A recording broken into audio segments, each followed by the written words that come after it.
Instead of preparing for the coming academic year, the staff here at the Learning Tree School in the Northeast Bronx is packing up and getting ready to move out of the building that's been their home for more than 20 years. The school lost its lease, but students and staff are not losing hope for a miracle. The Learning Tree community-based school was founded 45 years ago and for the last 21 years has been at 801 Bartholdi Street. The pre-K through 8th grade state-accredited school has graduated thousands of students like this year's valedictorian, Kayla Gomez. It's kind of like a second family. All my teachers treated me like I was their child. Now, due to rising rents, the school must vacate its 35,000 square foot space by August 31st. We reached out to the landlord, but he declined to be interviewed. The school was paying $30,000 a month. Principal Lois Gregory says the tenant replacing them will be paying at least $90,000 a month. She knows it's time to move, but the question is where. We couldn't find anything in such a short length of time to move 22 classrooms, 300 children, and 42 employees. It was almost impossible. Principal Gregory says she believes it's time to buy their own building, and they have set up a GoFundMe page. The school is more than a place for learning. They have a coherent vision about raising responsible, high-achieving children like Kayla. She can walk down the block and know what may be thrown at her with peer pressure and bullying and the temptation, and she's not going to worry about it. Parents we spoke with tell me that in addition to the academic excellence, the school has given their children the self-confidence to know that they can compete and win at the highest levels in every area of life. In the Northeast Bronx, I'm Lisa Evers, Fox 5 News. I'm Patricia Hazell, and this is Patricia's Potpourri. I am now in the Northeast Bronx at the Learning Tree Cultural Preparatory School, and they have been in existence almost a half a century. Many educational phenomena have happened at this institution.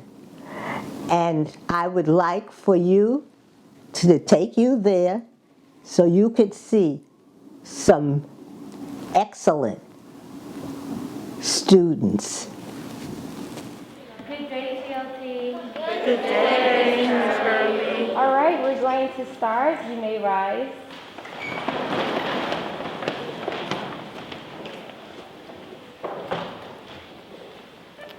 One, two, three. Lift every voice and sing till earth and heaven ring. Ring with the harmonies of liberty. Let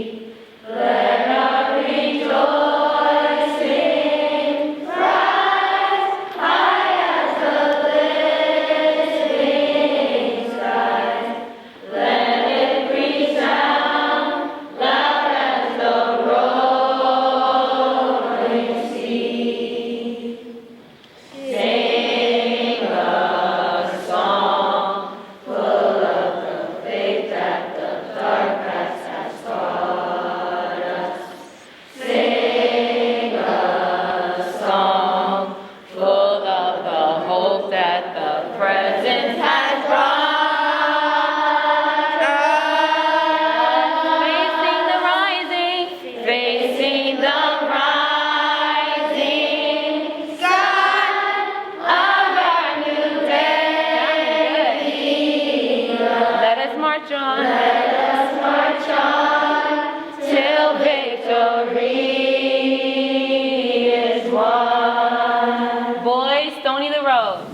My name is Lois Gregory, and I am the administrator of the Learning Tree Cultural Preparatory School. Our school is about 45 years old, and I just spoke to someone who reminded me of myself that had perhaps the same mission that we had starting many years ago. 45 years ago, it was a time in our communities that we were really there for each other. And it was the time of the Black Power movement. So long we had been in schools where people did not look like us. We were not given encouragement of our greatness. We didn't learn anything about our culture or our heritage. So many of us got together with a idea of each one teach one. And finally, some of us began to build schools that would finally inspire, encourage, and make our children great. They're already great, but schools weren't doing that. And so eventually evolved the Learning Tree, a school where children were encouraged to speak, to talk, to be awarded, to be appreciated. And so here at the Learning Tree, we now go from preschool through 8th grade. And we're so proud of the things that we do with our children. Firstly, to teach them about who they are, about their culture, to have them grow in pride and confidence. And all of this is because they first learn who they are, and then they learn who everyone else is. You know, everything, charity and love and all of that starts at home. Our school is a family extension to the children's family. We work with our parents on a shared mission of instilling pride and culture and academia in our students. We have a superior math program. The children are very rounded in all academics. You know, they have a course called Black World Studies. They have a course called African Diaspora, as well as science, math, language arts. Their foreign language is Spanish. And it's basically a school. The differences are the things that we do with the children. Every child, whatever grade they're in, they're given opportunities to learn outside of the classroom. And that learning is often done through trips. The very young ones take local trips. We start very exciting trips in 3rd grade. 3rd graders go to Pennsylvania Dutch country to learn of another culture. 4th graders go to historical Pennsylvania to learn more about American history. 5th graders go to Washington, D.C. and Maryland. They go to the Black and Wax Museum. They go to the Smithsonian by the White House. They learn of the true agriculture of Washington, D.C. And then our 7th graders, you know, 6th graders, we go to the Gullah Islands and the Losi Islands of South Carolina, North Carolina. And our school is the only school outside of Beaufort County that participate in the parade and in center stage. We've been going there for 15 years, and it is our home. And we're well respected there, and we love the people in the Losi Islands. We go to the Gullah Islands because many of our people do not even know about that particular culture. And we try to help them keep that culture alive because it is an important part of our history. And then finally, the 7th graders have a hard time emotionally. And so we take them winter camping to try to teach them bonding and friendship and, you know, not to be so moody. And then 8th graders go international. We go all over the world.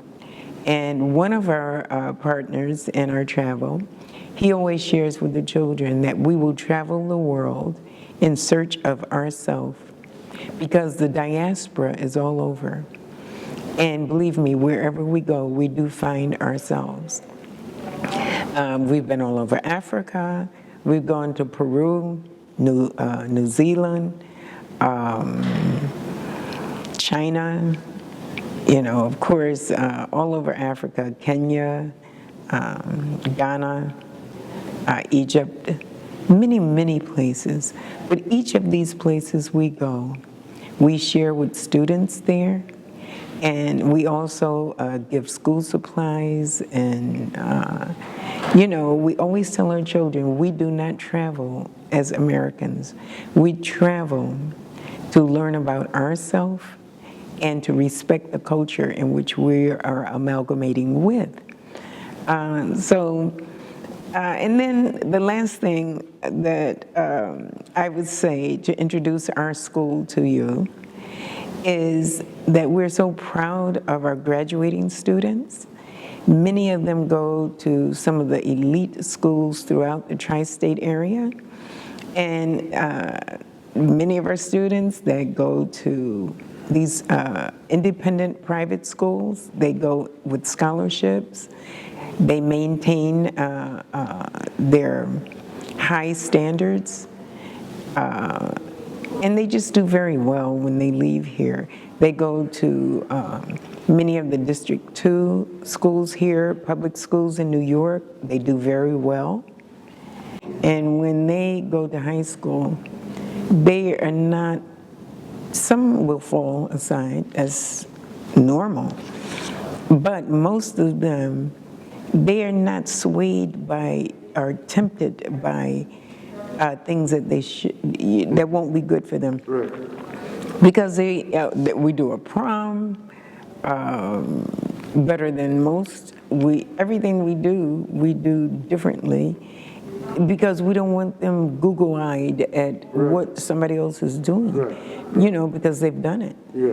And they go to these rich white schools, and they say, you did that, you did that. Mm-hmm. And we had one student who went to Philston, and I went to a program there, and it was for Black History, and the teachers and students was talking about how uncomfortable they felt when they first came there, and one student was talking about her hair, and they used to ask her, why is your hair always braided? I mean, they were talking about their discomfort. Our students said, wow, I didn't know they felt that way. She said, because when I walked in the door, I felt fine. And she said, now I know why my parents put me in an independent Black school when I was a child. She said, because I didn't feel any, she was always very confident. And she got along with everybody. She became leaders here and leaders there. Mm-hmm. She didn't know that they were supposed to be superior to her, because so she didn't have the angst that the others had. I don't know if there's anything else I can say except, a few months ago, even though our school was 45 years old, we were recently in a building that was 30,000 square feet, where we housed over 300 students. And last school year, we were vacated. We were evicted because a charter school was moving in and could absolutely pay 3 times what we could pay. And that was a devastating blow to us. We could not find a home on the little bit of money that we had. And so we, of course, had to downsize. We lost 2/3 of our students and staff. And luckily, we met wonderful people that invited us to Butler Memorial Church. And right now, we are housed in Butler Memorial Church. We're very happy here. Even though our school is much smaller, we're trying to expand here at Butler. The children are happy, and the people, the members of Butler have welcomed us. They're very kind to us and very helpful. So that's pretty much our story in a nutshell. All right, Dwayne, number 4. Don't you think Mark is a little long in the tooth to be talking about the role of a young superhero? I chose A, old. Good. Don't you think Mark is a little old to be taking on the role of a young superhero? Number 5, Nyla. My name is Atia Lyles. I am an alumni of the Learning Tree Prep, and I'm also currently a middle school teacher. I came to the Learning Tree when I was in kindergarten, and I stayed all the way up until I graduated in the 8th grade. One of the most definite benefits that I can say being a student at TLT taught me or gave me over other students is being proud in who I am, being proud and secure in my heritage, which I know is not something that is taught to many Black students in the world, or even just in the United States. Being the descendants of the enslaved, we're not always taught to love and appreciate and value and celebrate ourselves. And the Learning Tree, for all the 9 years that I was a student, gave me that security in myself. I came back, I became a teacher. I've had many different roles over the now 5 years that I've been here. I currently teach ELA in the middle school. I think my favorite aspect of being a teacher, especially at a place that I went to school, is seeing how TLT has changed, how it's evolved, but also how the core values have stayed the same. And I love talking to the students, especially the middle school students, about my time here and the similarities and the differences that we share being products of the Learning Tree. And I love being able to represent a finished product, if you will, a finished version of a TLT student, and I'm able to model that for them. And so they're able to see a positive representation of someone with a very similar background to them. I would like the Learning Tree, of course, to sustain and continue and to grow. Maybe I'm not unhappy with it being smaller. I just would like the Learning Tree and its mission and what it does to sustain, and because I think it's valuable. And most of the people who have joined on, many parents are stuck with us. It's what they want. It would be wonderful to eventually have a building. It would be wonderful just also to be able to be okay. Our biggest problems right now is financial. You know, we don't have an income that also, unfortunately, you can have an idea and say, I want to sustain, but that idea, if it's not supported by funding or funds, that's the other part of the reality. I would like to be part of someone's budget or someone's funding, or someone to see a great value in what we do, so that we could have a more autonomy in ownership. So the sustainability is based not on our ideas, but based on funding. My background, I'm from the Midwest, and I lived through Jim Crow. As a child, I believed that I was not smart. I was told I could never go to college. I was very unhappy in feeling like I was worthless. And 45 years ago and 50 years ago, there were movements in the society fueled by people like Elijah Muhammad and Malcolm X and Stokely Carmichael, and many people that shouted from the mountaintops that we were not Negroes, that we had value. And that woke up something in me, saying I never wanted a child to experience what I experienced and have to feel so worthless. And because of the cries of these leaders, these are the shoulders we stand on to build whatever it is that we build. So these are the folk who gave us the idea that we absolutely could do something. So I would give credit to the mentors and leaders of my past for whatever has been built. Good morning, everyone. My name is Wendy Laria. I am part of the administration here at the Learning Tree. I am on a volunteer basis. I began volunteering at this school back in 2005. Why did I did this? I did it because my son at that time was in the 5th grade, and I said to Miss Gregory, I would like to volunteer at any time that you choose to have me. I was looking for a school for my son to attend, and I couldn't find one. And a teacher from the Mount Vernon district is who introduced me, and she said to me, there's a school called the Learning Tree, and I have a baby. When it gets to that stage to attend school, it would go to the Learning Tree.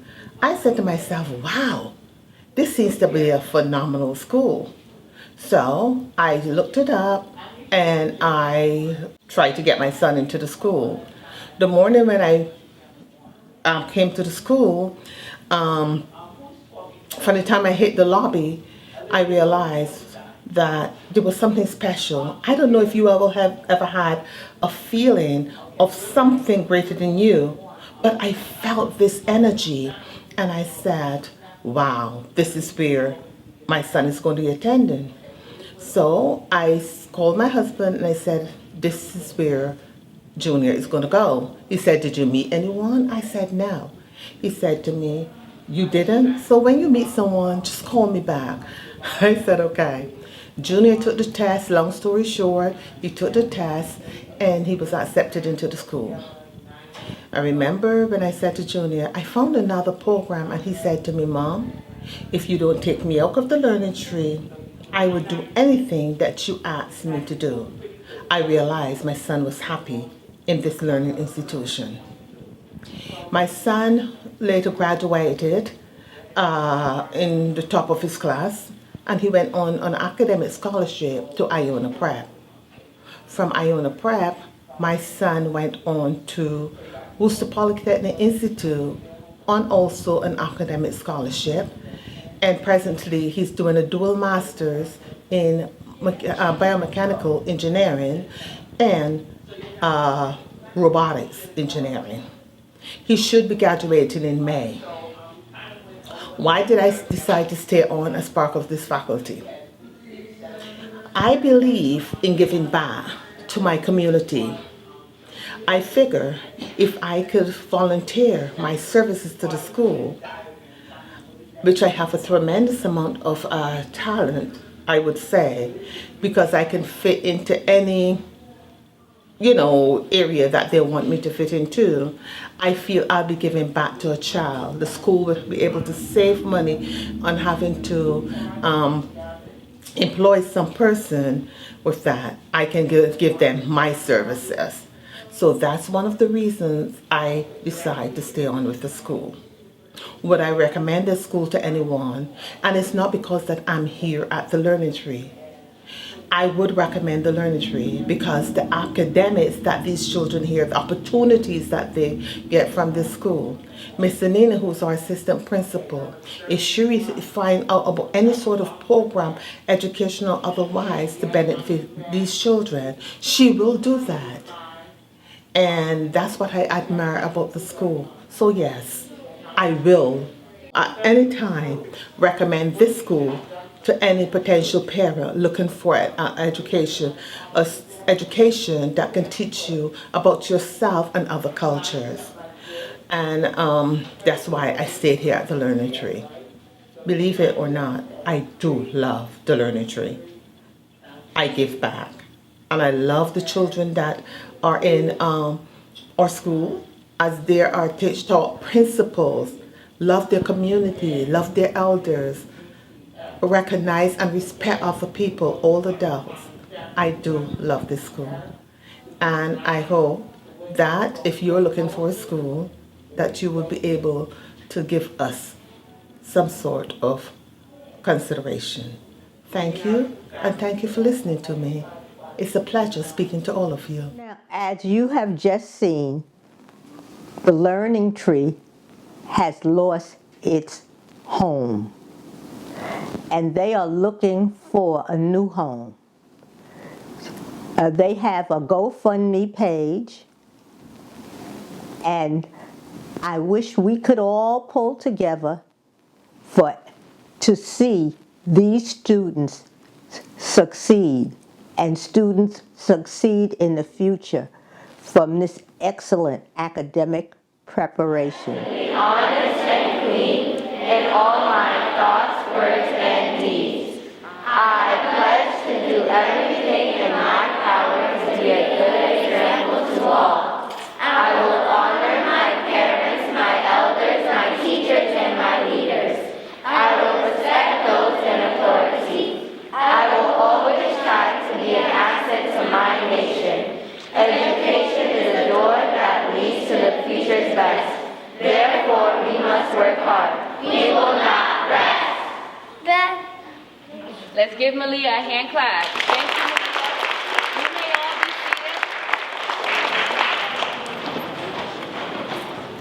seated. To continue our conversation about the virtue, we're going to begin like we begun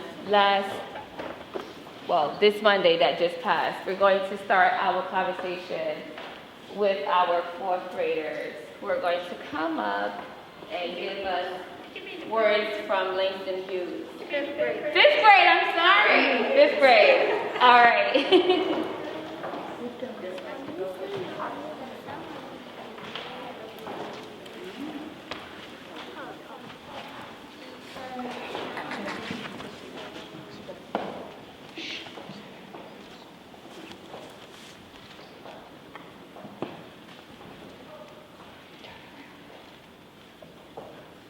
Hold fast the dreams, for the dreams die. Life is a broken winged bird that cannot fly. Hold fast the dreams, for where dreams go, life is a barren field frozen with snow. By Langston Hughes.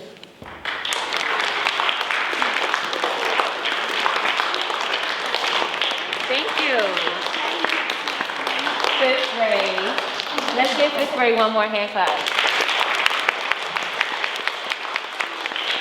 Now, that's an amazing concept that we can simply hold on to a dream, something that's inside of us. We can hold on to that, and we can hold fast to it, and no one, whether they like you or not, can do anything about that. No one can have access to your dream. No one can have the ability to take that dream away from you as long as you hold fast to your dream. One way we get to that stage of dreaming is by doing what our teachers do with us every day.